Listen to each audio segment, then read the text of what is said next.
ہماری فلموں میں جہاں مرکزی کردار ہیرو ہیروین ویلن اور کریکٹر ایکٹر ہوتے تھے، وہیں عام طور پر ایک متوازی کہانی مزاحیہ کرداروں کی بھی ہوتی تھی جو فلموں کا لازمی حصہ ہوا کرتے تھے۔ ان کے بغیر فلم میں رنگ نہیں جمتا تھا۔ مزاح کے شعبہ میں جہاں بہت سارے مرد فنکاروں نے نام پیدا کیا، وہیں کچھ خواتین اداکارائیں بھی سامنے آئیں جن میں سب سے مقبول اور مصروف رضیہ بیگم تھیں۔ انہیں پاکستان فلم انڈسٹری کی پہلی باقاعدہ اور کامیاب مزاحیہ اداکارہ کہا جاتا ہے۔ 60 کا اشرہ ان کے لیے خصوصاً عروج کا زمانہ تھا۔ رضیہ بیگم ایک پرخلوص اور باوقار اداکارہ تھیں۔ انہوں نے خاص طور پر منور ظریف، رنگیلا نظر اور آصف جاہ کے ساتھ کام کیا جو فلم انڈسٹری کے سب سے بڑے کامیڈین تھے، لیکن جب ان کے ساتھی کامیڈین ہیرو بن گئے اور دوسری اداکاراؤں کو بطور ہیروئن کاسٹ کیا جانے لگا، اور وہ اداکارائیں جو رضیہ بیگم کی جونیئر تھیں جن میں سائقہ اور زرقہ وغیرہ شامل تھیں، تو رضیہ بیگم کو اولڈ کریکٹر دیے جانے لگے۔ رضیہ بیگم نے ایسے کردار نبھانے سے انکار کر دیا۔ ان کا کیریئر تو چلتا رہا لیکن وہ مصروفیت بہت کم ہو گئی تھی،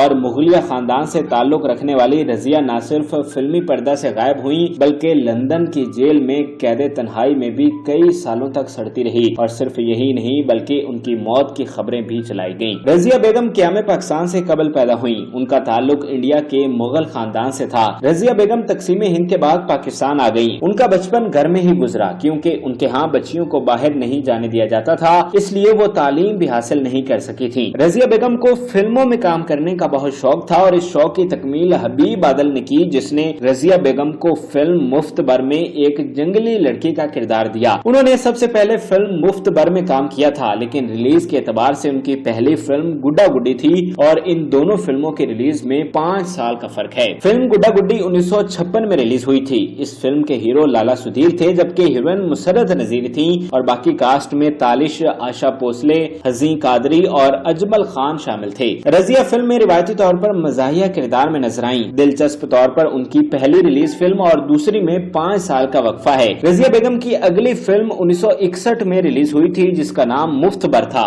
یہ فلم تاریخی لحاظ سے اہمیت کی حامل ہے۔ یہ فلم عظیم مزاحیہ اداکار ظریف کی آخری فلم تھی جو کہ ان کی وفات کے بعد ریلیز ہوئی۔ اس فلم کی کہانی اس مثبت زاویے پر مبنی تھی کہ ایک عورت کس طرح بزدل انسان کو جرأت مند بنا سکتی ہے۔ بعد میں اس فلم کی کہانی سے متاثر ہو کر 1970 میں بے قصور اور 73 میں فلم انمول بنائی گئی تھی۔ فلم مفت بر کی ہیروئن بھی مسرت نذیر تھیں اور ان کے ہیرو اکمل تھے جبکہ ظریف کی جوڑی لیلا کے ساتھ تھی۔ فلم مفت بر کے بعد رضیہ بیگم کی فلمیں باقاعدگی سے ریلیز ہونا شروع ہو گئی تھی۔ 1961 ہی کے سال ان کی فلم گل بکولی بھی ریلیز ہوئی تھی جو کہ پاکستان کی پہلی پارشل کلر فلم تھی۔ 1962 میں رضیہ ایک اردو بلاک بسٹر فلم اولاد میں نظر آئیں جو کہ وحید مراد کی پہلی فلم تھی جس میں انہوں نے اداکار حبیب کے بیٹے کا کردار نبھایا تھا۔ اس فلم میں معروف کامیڈین لہری نے رضیہ کا ساتھ دیا تھا اور دونوں مل کر لوگوں کو ہنسانے میں کامیاب رہے۔ فلم اولاد ایک گولڈن جبلی فلم تھی جس میں ایک ماں کی اولاد کے لیے محبت اور قربانیوں کو دکھایا گیا تھا۔ 1963 میں رضیہ بیگم انتہائی یادگار فلم چوڑیاں میں نظر آئی تھی۔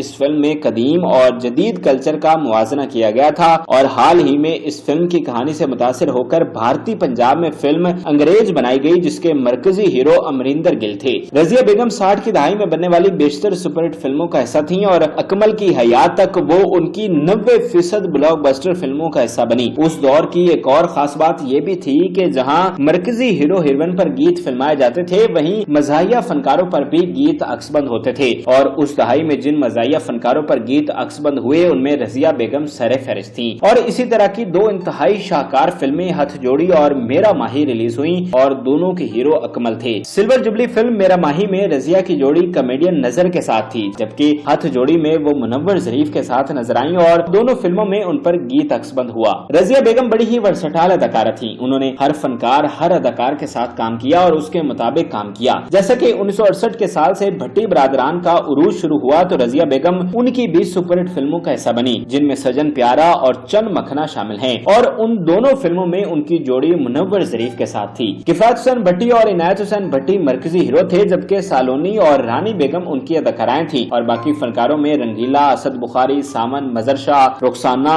اور سلمہ ممتاز وغیرہ شامل تھی۔ رضیہ بیگم کی ہر سال درجنوں فلمیں ریلیز ہوتی تھیں۔ وہ اپنی پوری آب و تاب سے کام کر رہی تھی۔ ان کی منور ظریف، رنگیلا نظر اور اداکاراؤں میں لیلا اور رانی بیگم وغیرہ سے بہت گہری دوستی تھی، اور سب مل کر ایک پرخلوص بے تکلف ماحول میں کام کرتے تھے، اور سب